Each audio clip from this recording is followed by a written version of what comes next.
اپنی نئی نسل کو ہم 14 کے فرامین یاد کرواؤ. ہمارے فرامین حدیث معصوم یاد کروانا یہ واجب ہے، ماں باپ کی ذمہ داریوں میں شامل ہے. اہم ترین اب باپ پہ میں نے کہا شیخ الحدیث بتا دیا اپنے بچے کو، آپ کا بچہ ڈاکٹر بننا چاہتا ہے، آپ کا بچہ انجینئر بھلے بنے، انجینئر ڈاکٹر بنے، لیکن اس کو بنیادی جو شیعہ عقائد ہیں ان پر اس کے پاس فرامین ائمہ ہونے چاہیے. ہمیں قدر ہی کوئی نہیں ہے، ہمارے گھر میں ہے کیا خدا جانتا، ہمیں کوئی نہیں ہے قدر، لیکن غیروں کو قدر ہے. غیروں کو میں آپ کو عرض کروں، میں نے ایک مثال دی تھی، پتہ نہیں یہاں پر یا کہاں مثال دی تھی. ہمارے والد صاحب بڑے صاحب مطالعہ بندے تھے، شروع سے ہی، بچپن سے ہی ان کو شوق علم دین کا، وہ پھر نہ جا سکے بعض حالات کی وجہ سے اس طور پہ، لیکن وہ شوق اس کا وہ اظہار پھر کرتے رہے مختلف مواقع پر. آرمی میں چلے گئے، جرمنی سے لائے تھے نہج البلاغہ کا جرمن زبان میں ترجمہ، اس کو لا کر تو جو بریگیڈیئر عتیق الرحمان تھا جنرل فوت 1993 میں فوت ہوا، اہل سنت والے کا متاثر بندہ نہیں تھا. وہ جب آیا پشاور دورہ کرنے ان کی یونٹ کا، تو والد صاحب نے انگلش میں ٹرانسلیٹ کیا ہوا تھا آدنامہ مالک اشتر، اس کے سامنے پیش کیا اور وہ بندہ اپنی سیٹ پہ کھڑا ہو گیا تھا. اس نے کہا کیپٹن صاحب جلدی کرو، تمام جی سی اوز کی میٹنگ کال کرو. ہنگامی میٹنگ کال ہوگی بھی ہو کیا گیا جی، بریگیڈیئر صاحب نے ایک دم سے میٹنگ کال کر دی جی سی اوز کی.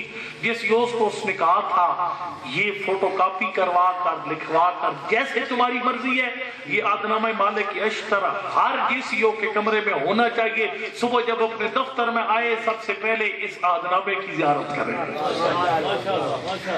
اور اپنے آپ کو اس کے مطابق ڈھالے. علی نے بیان فرمایا ہے کہ سپہ سالار کو کیسا ہونا. بلندی درجات والدین محترم قبلہ علامہ بلند صلوات اللہ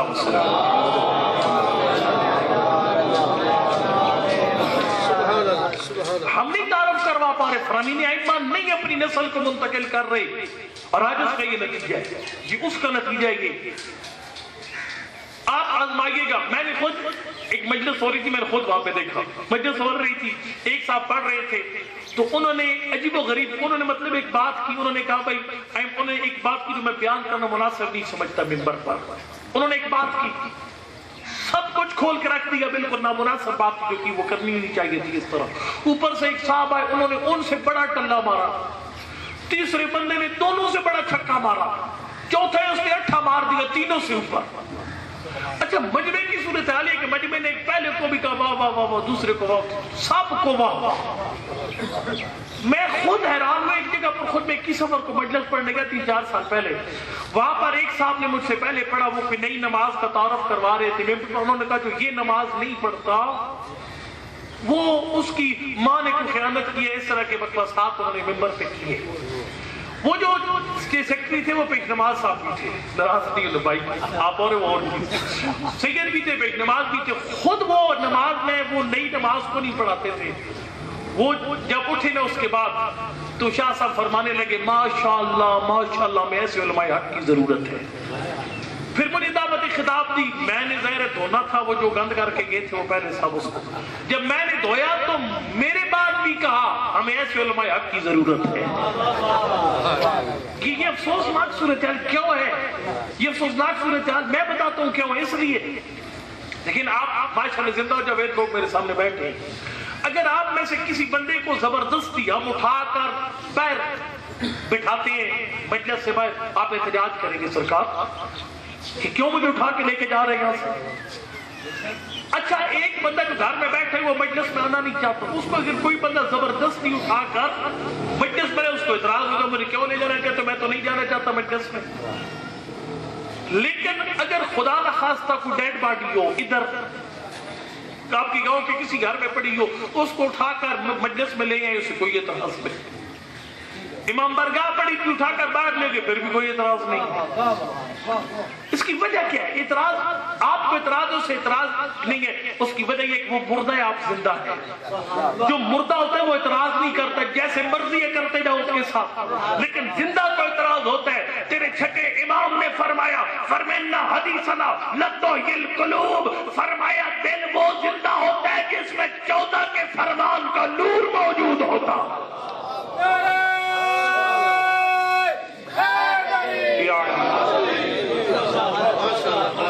یہ چارہ معصومین کا فرمان دل زندہ کرتا ہے، ان کا فرمان۔ دیکھیں نا، میں ایک مثال دیتا ہوں آپ کو، آپ کا کیا خیال ہے اگر ایک نسل کو، اگر ایک نوجوان نسل کو یہ بتایا جاتا کہ اصول کافی میں چیپٹر ہے پورا ایک معصوم کی طرف سے کہ نزلونا للربوبیہ فقولوا فینا ما شئتم، ہمیں رب کی منزل پہ لے کے نہ جانا، اس سے نیچے لے آؤ، اس سے نیچے رکھ کر مخلوق ہمیں مان کر ہمارے شان میں جو کہنا چاہو وہ کہہ سکتے ہو، اور ہمارے فضائل کا حق بھی ادا نہیں کر سکتے، لیکن ہمیں رب نہ بنانا، مخلوق رہنے دینا۔ نزلونا للربوبیہ فقولوا فینا ما شئتم۔ جس نوجوان نسل کو بتا دیا جاتا پہلے دن ہمارا کلمہ طیبہ 3 چیزوں پہ مشتمل ہے، لا الہ الا اللہ، کوئی رب نہیں ہے سوائے اللہ کے، محمد الرسول اللہ، محمد اللہ کے رسول ہے، علی ولی اللہ، علی رب نہیں ہے، رب کا ولی ہے۔ جس کو پہلے دن بتا دیا جاتا بچے کو، وہ پھر اس کو گمراہ نہیں کیا جا سکتا تھا، اس کو گمراہ نہیں کیا جا سکتا تھا۔ اور میں بتاؤں آپ کو، میں صرف ایسی جگہ جانتا ہوں جہاں پر نوجوانوں کو معصوم کے فرامین پڑھائے جا رہے ہیں۔ آپ کے شیخ پورا سے ایک ڈاکٹر صاحب تشریف لے گئے تھے ہمارے علاقے میں، ایک ایسا ہے، ایک جگہ ایسی ہے جہاں پر بچوں کو فرامین ائمہ پڑھائے جاتے ہیں بہترین کر کے۔ وہ تشریف لے گئے اور انہوں نے وہاں پر جا کر جو ہے وہ ایک خطبہ پڑھا، جسے خطبۃ البیان وہ پڑھا، اس پہ قصیدہ بھی ایک پڑھ دیا۔ وہ جب باہر نکلے تو بچے تھے 11 12 13 سال کے، انہوں نے کہا سرکار یہ جو آپ نے خطبۃ البیان پڑھا ہے اس کا حوالہ کیا ہے؟ انہوں نے کہا یہ نہج البلاغہ کے اندر ہے۔ چلو ٹھیک ہے۔ اس نے کہا بھائی اب یہ ظاہر ہے آگے تو نہیں یہ جائیں گے، انہوں نے کہا ذرا چائے پیئے نا، ہم ذرا آتے ہیں، وہ نہج البلاغہ اٹھا کر لے، انہوں نے کہا یہ دکھاؤ جی کس میں۔ اس نے جب پڑھا اس کو کھولا اس کو پتا تھا کوئی نہیں ہے۔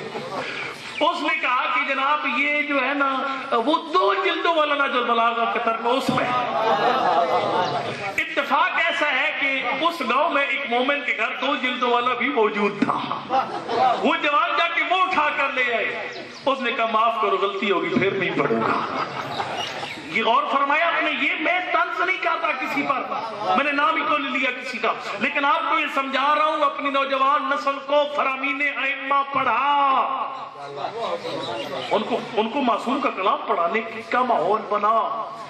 اگر یہ کام خود معصوم، اسی حدیث میں آپ کیا کہنے فرمایا، فرمائلموا اولادکم حدیثنا قبل ان تذهب بهم المرجعہ۔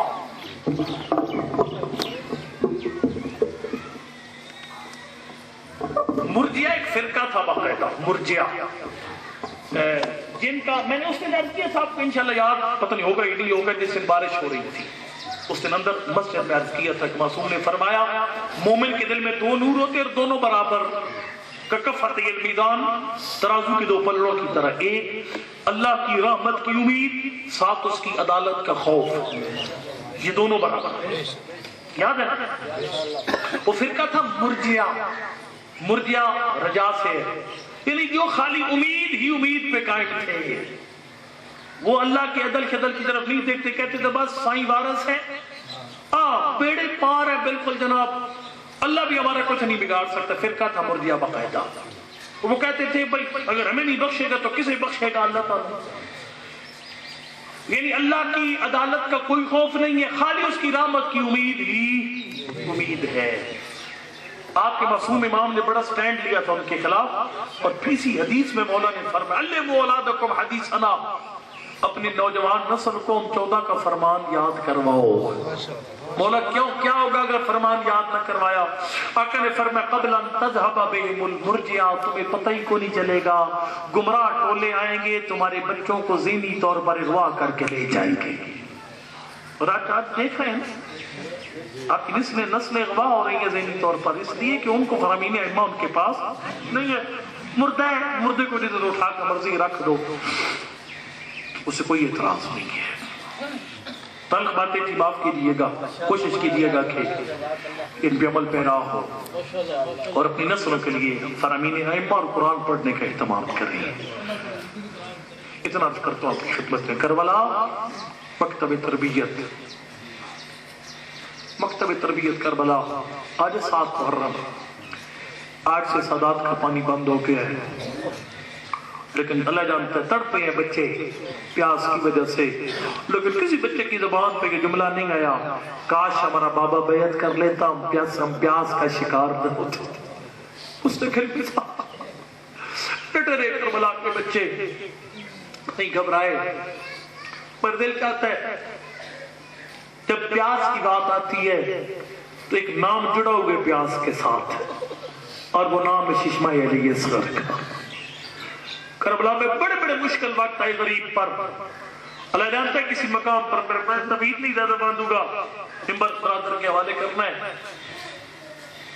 بڑے بڑے مشکل وقت غریب پہ آئے کربلا میں، لیکن اپنے شیعوں کو یاد نہیں کیا، اکبر کے لاشے پہ شیعہ یاد نہیں آئے، عباس کا لاشا اٹھایا شیعہ یاد نہیں آئے، قاسم کا لاشا اٹھایا شیعہ یاد نہیں فرمائے، شیعوں ہوتے کربلا میں جب اکبر کا لاشا اٹھا رہا تھا، اس وقت کربلا ہوتے جب میں عباس کو خالی علم اٹھا کے واپس آیا، کسی اور مقام پہ شیعوں کو یاد نہیں کیا، لیکن رونے والوں ایک وقت کربلا میں سے جب غریب نے شیعوں کو یاد کیا، اس کو بیان کرنے سے پہلے تیرے سامنے حدیث پڑھوں گا، تیرے چھٹے امام سے پوچھا گیا تھا مولا ایک انسان کے لیے موت سے مشکل مقام کون سا ہوتا ہے؟ فرمایا جب کسی شریف کو کسی کمینے سے کچھ مانگنا پڑتا ہے۔ شریف انسان کے لیے مر جانا آسان ہوتا ہے، کمینے سے مانگنا مشکل ہوتا ہے۔ اللہ جانتا ہے اکبر کے لاشے پہ شیعہ یاد نہ آئے، عباس کے بازو اٹھائے لیکن شیعہ یاد نہیں آئے، قاسم کا لاشا اٹھایا لیکن شیعہ یاد نہیں آئے، لیکن ایک ہی وقت کربلا میں ایسے جب حسین سے بڑا شریف کوئی نہیں تھا، شام والوں سے بڑا کمینہ کوئی نہیں تھا، غریب نے اپنے اصغر کے لیے پانی کا سوال تو کر دیا، لیکن فرمایا شیعتی یا لیتکم تم فی یوم عاشورا، او میرے شیعوں کاش 10 محرم کربلا ہوتے، جمیعاً تنظرونی میری غربت کا وہ منظر دیکھتے، کیف استسقی لطفلی میں نے اپنے اصغر کے لیے پانی کا سوال کیسے اجرکم اللہ۔ اس کا مطلب ہے جو غریب نے فرمایا نا کاش دیکھتے کربلا میں نے اپنے اصغر کے لیے پانی مانگا کیسے، کوئی خاص رمز اور راز تھا پانی مانگنے میں، اب وہ راز تیرے سامنے بیان کروں۔ علماء نے وہ جملے لکھے میرے مولا کے غریب نے پانی مانگا کیسے، ہاتھوں پہ اصغر اٹھا کے فرمایا افلا ترونا کیف یتلذع عطشا، ظالمو آؤ خود دیکھ لو پیاس کی وجہ سے میرے اصغر پہ تلذی کی حالت آ چکی ہے۔ یہ یتلذع عربی زبان کا لفظ ہے، مچھلی کی 3 حالتیں ہوتی ہیں، جب مچھلی کو پانی سے باہر نکالا جاتا ہے پہلے مچھلی تڑپتی ہے، جب تڑپنے کی طاقت ختم ہو جاتی ہے سر اٹھاتی ہے پھر رکھ دیتی ہے، سر اٹھاتی ہے پھر رکھ دیتی ہے، اس کی بعد والی حالت کو تلذی کہا جاتا ہے۔ جب سر اٹھانے کی طاقت بھی ختم ہو جاتی ہے مچھلی کبھی منہ کھولتی ہے پھر بند کر لیتی ہے، منہ کھولتی ہے پھر بند کر لیتی ہے۔ رونے والوں 7 محرم کو پانی بند ہوا، 8 محرم کو اصغر نے اماں کے ہاتھوں پہ تڑپنا شروع کر دیا، لیکن جب 9 محرم کا دن آیا اب تڑپنے کی طاقت ختم ہو گئی تھی، سر اٹھاتے پھر رکھ دیتے، سر اٹھاتے پھر رکھ دیتے، لیکن جب 10 محرم کا دن آیا اب سر اٹھانے کی طاقت بھی ختم ہو گئی تھی، کبھی منہ کھلتا پھر بند ہو جاتا، کبھی منہ کھلتا پھر بند ہو جاتا۔ میرے ایک فاضل دوست پڑھ رہے تھے ایک بزرگ عالم کے ریفرنس سے، جب غریب نے پانی مانگا اصغر پہ تیسری حالت تھی، جتنی دیر میں حرملہ نے تیر تیار کیا اصغر پہ چوتھی حالت آ گئی تھی، منہ کھلتا تھا تو بند نہیں ہوتا تھا، بند ہو جاتا تو کھلتا تھا۔ اجرکم اللہ، منہ کھلتا تھا تو بند نہیں ہوتا تھا، بند ہو جاتا تو کھلتا نہیں تھا۔ ظالم نے وہ تیر تیار کیا جو جنگوں میں پہلوانوں کو نہیں مارا جاتا تھا، جرنیلوں کو نہیں مارا جاتا تھا، وہ تیر تیار کیا گیا جو جنگوں میں گھوڑوں کو مارا جاتا تھا۔ کتنا گلا ہوتا ہے 6 مہینے کے بچے کا۔ یہی وجہ تیرے 12ویں امام نے زیارت نائیہ میں فرمایا میرا سلام ہو اس چھوٹے بچے پر جس کو تیر لگا، تیر کا وزن بچے کے وزن سے زیادہ تھا، فرمایا وَذَبِحَوْا إِلَى الْأُذُنِ إِلَى الْأُذُنِ، تیر جس مقام پہ لگتا ہے سوراخ کر دیتا ہے، لیکن تیر بچے کے وزن سے بھاری تھا، تیر نے تلوار کا کام کیا، بچہ باپ کے ہاتھوں پہ ذبح ہو گیا۔ آخری جملہ التماس سے دعا زیارت پڑھ کے ختم کروں گا اپنے حصے کی مجلس کو۔ اللہ جانتے کربلا میں غریب پہ بڑے بڑے مشکل وقت ہے، پڑھنے والے پڑھتے ہیں فلاں شہید کے لاشے پہ اللہ نے جبرائیل کو عباس کی شکل میں بھیجا، کوئی ثبوت موجود نہیں ہے۔ اللہ جانتے اکبر کے لاشے نے اللہ کی ذات نے جبرائیل نہیں نہیں بھیجا. حسین اتنے حوصلے میں تھے اللہ کی ذات کو جبرائیل بھیجنے کی ضرورت پیش آئی. عباس کا خالی علم اٹھا کے غریب خیموں میں آیا, لیکن پھر بھی اللہ کی ذات نے تسلی دینے کے لیے جبرائیل نہیں بھیجا. حسین اتنے صبر اور حوصلے میں تھے, خالق نے جبرائیل نہیں بھیجا, قاسم کے لاشے پہ جبرائیل نہیں بھیجا, اور محمد کے لاشے پہ جبرائیل نہیں بھیجا. لیکن ایک وقت کربلا میں خالی ایسے جب اللہ کی ذات نے جبرائیل کو زمین پہ بھیجا, جا جا کر میرے حسین کو تسلی دے. یہ کون سا وقت تھا جب 6 مہینے کے بچے کا لاشا باپ کے ہاتھوں پہ الٹ گیا. آیت اللہ فاطمی آنکھوں میں پڑ رہے تھے, غریب کے چہرے پہ موت کے آثار نمودار ہوئے. اللہ نے فوراً جبرائیل کو بھیجا. جبرائیل جا میرے حسین سے کہہ دے اب اپنا امتحان ختم کر دے, بچہ جلدی زمین پہ لٹا. فَإِنَّ لَهُ مُرْضِعًا فِي الْجَنَّةِ, اصغر کی پیاس کا غم نہ کھانا, ہم نے جنت میں اصغر کے دودھ پینے کا انتظام کر دیا. اجرکم اللہ. میرے حصے کی مجلس آخری مراحل میں ہے, وہ کام کرے قبر کی پہلی رات ہو, تیرے میری قبر میں تشریف لائے مولا حسین. ہم عرض کریں گے آقا کیوں تکلیف فرمائی؟ فرمائیں گے دیکھو میرے بچے کی شہادت کی مجلس محرم پڑی جا رہی تھی, اس مجلس میں تیرے بیٹا موجود تھا, تیرا بھائی موجود تھا, تیری بہن موجود تھی. سب نے مل کر میرے بچے کی غربت پہ سلام کیا, میرے اس بچے پہ سلام کیا. علم علی نکی نکر مرحوم کا دور تھا, موٹی دروازہ پہ انٹرنیشنل امام حسین کانفرنس ہو رہی تھی. شیعہ سنی علماء عیسائی ہر مذہب کے لوگ شریک تھے. اللہ جانتا ہے ایک سنی عالم دین نے ایک جملہ کہا, ایک ہندو نے جملہ کہا, ہندو نے جس جملے نے پوری مجلس کو رونے پہ مجبور کر دیا. وہ جملہ یہ تھا, ہندو آیا نا جب ممبر سٹیج پر, اس نے کہا مجھے تعجب ہے اس دور کے مسلمانوں پر جنہوں نے ایک ایسے بچے کو تیر مارا جس کو پتہ ہی نہیں تھا تیر کھا کے روتے ہیں یا مسکراتے ہیں. السلام علیکم حسین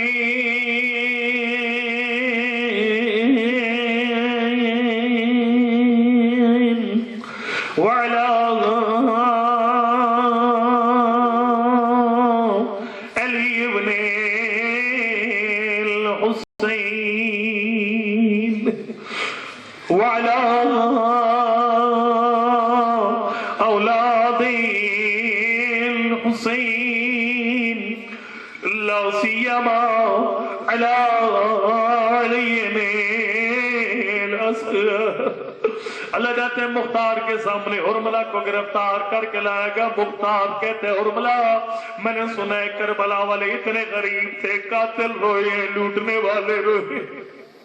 حرملہ تو کربلا کے سب سے چھوٹے بچے کا قاتل ہے, کربلا کا سب سے سنگ دل قاتل ہے. بتا کربلا میں کون سا ایسا وقت تھا جب تجھے بھی رونا آ گیا؟ کہ غریب نے پانی مانگا میرے دل میں رحم نہیں آیا, اصغر باپ کی ہاتھوں پہ تڑپا میرے دل میں رحم نہیں آیا, میں نے 3 شعبوں والا تیر تیار کیا میرے دل میں رحم نہیں آیا, اصغر کا گلا کٹ گیا میرے دل میں رحم نہیں آیا. غریب نے اصغر کا خون اپنی داڑھی پہ لگایا لیکن پھر بھی میرے دل میں رحم نہیں آیا. مختار کہتے ہیں جلدی بتا ظالم کب کربلا میں رویا؟ کہ جب اصغر کو ذبح کروا کے غریب خیموں کی طرف واپس چلنے لگا, میرا مولا چند قدم خیموں کی طرف بڑھاتا, پھر سوچتا خیمے کے دروازے پہ میری سکینہ انتظار کر رہی ہے, میری رباب اصغر کو دیکھ کے مر جائے گی, سکینہ مر جائے گی. کبھی غریب خیموں کی طرف جاتا ہے پھر واپس آ جاتا ہے, زبان پہ جملے رزم بے قضائی و تسلیم امرئ انا للہ و انا الیہ راجعون. میں کہوں مولا حسین گھبرا نہیں, 10 محرم کی رات تو نے اپنی فوج تیار کی, زینب نے اپنی فوج تیار کی, آج علی کی بیٹی کی فوج کی تیاری دکھاؤں. اللہ جانتے غریب نے اصغر کو ابا کے دامن میں چھپایا ہوا تھا. جب میرا مولا خیام کے اندر داخل ہوا, رباب نے پوچھا حسین میرا اصغر پانی پیا, منہ سے کچھ نہیں بولا میرا مولا, بس ابا کا دامن ہٹا دیا. ادھر ابا کا دامن ہٹا, مر نہیں گئی کربلا کی ماں، کربلا کی ماں تیرے حوصلے کو میرا سلام، کربلا کی ماں تیری جرت کو میرا سلام۔ رباب نے آگے بڑھ کے اپنے لال کا استقبال کیا۔ اللہ جاتے پوری جرت کے ساتھ اصغر کی ماں نے 3 بین کر کے لاشا حسین کے حوالے کر دیا۔ انہی 3 بینوں پہ میری مجلس ختم ہو جائے گی۔ سب سے پہلا بین کیا، فرمایا اصغر لال تیرے نانا کی شریعت یہ کہتی ہے اونٹ بڑا حیوان ہے، اسے نیزے مار کے نہر کیا جاتا ہے، باقی چھوٹے حیوانوں کو خنجر کے ساتھ ذبح کیا جاتا ہے۔ فرمایا یا بنیا مثلو کا ینہر، میرا لال تیری ماں کو سمجھ نہیں آتا کہ تجھ جیسے پھولوں کو تیر مار کے نہر۔ اجرکم اللہ، بس 2 جملے ختم ہو گئی میرے حصے کی مجلس۔ فرمایا اصغر لال میں دوسرا جملہ نہیں پڑھتا، آخری جملہ التماس سے دعا، ہاتھ اٹھا دعا کے لیے۔ میرا اللہ مجھے نہیں پتا یہ مومن تیرے گھر میں کیا مانگنے آئے ہیں، مجھے نہیں پتا کون سا مومن اولاد مانگنے آیا، مجھے نہیں پتا کون سا مومن بیمار کی شفا مانگنے آیا، مجھے نہیں پتا کون سا مومن روزگار مانگنے آیا۔ میرا اللہ کسی مومن کو خالی ہاتھ نہ اٹھا، تجھے اصغر کی ماں کے آخری بین کا واسطہ یہ بین کر کے ماں نے لاشا حسین کے حوالے کر دیا۔ یہ بین میری مائیں بہنیں بہتر انداز سے سمجھیں گی۔ میری عقیدہ دی فرماتی اصغر ایک دکھ ایسا ہے جو تیری ماں کو ساری زندگی رلائے گا، قبر میں رلائے گا۔ رباب کو کون سا دکھ ہے جو تجھے قبر میں رلائے گا؟ فرمایا اصغر لال ما خلت ان السهم للفتام حتی عرفنی جہرت الیام، یعنی اصغر تجھ سے پہلے بھی ماں نے بچوں کے دودھ چھڑائے ہوں گے، میرا لال تیرے بعد بھی مائیں بچوں کے دودھ چھڑائے گی، لیکن اصغر رسم زمانہ ہے جب بچے کا دودھ چھڑایا جاتا ہے ماں اپنے بچے کے لیے میٹھی میٹھی چیزیں تیار کرتی ہے، رشتہ دار تحفے لے کے آتے ہیں، ہر کوئی پیار کرتا ہے، لیکن اصغر تیرا دودھ چھڑانے کی رسم عجیب ہے، تجھے ظالموں نے تیر مار کے دل وَسِيَعْلَمُ الَّذِينَ ظَلَمُوا أَيَّ مُنْقَلَبٍ يَنْقَلِبُونَ وَلَا حَوْلَ وَلَا قُوَّةَ